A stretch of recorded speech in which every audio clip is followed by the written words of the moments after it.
Біреулер айтады, бір жұтым ол денсаулыққа пайда, коронавирустан құтылады екенсің дейді.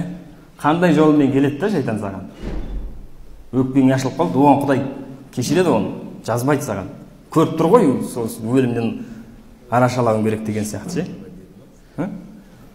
Пайғамбарымыз саллаллаху алейхи ва саллям айтады: "Күллу мускирин хамрун ва күллу мускирин харамун." Әрбір мас қылатын нәрсе ол арақ, және әрбір мас қылушы ол харам. Оның кішкентайы да граммы болсын, үлкені ол разница жоқ. Сен мен толтырып ішкен жоқпын ғой деген нәрсе жоқ. Су ретінде білмей бір ішіп қалдың, сосын оның арақ екенін байқадың, тәубе еттің, кешірім сұрадың, сен білмей іштің, ол бөлек.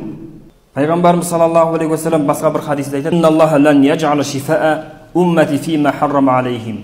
Аллах Тағала менің үмметіме дейді, харам қылған нәрселерден шифа жаратпады дейді.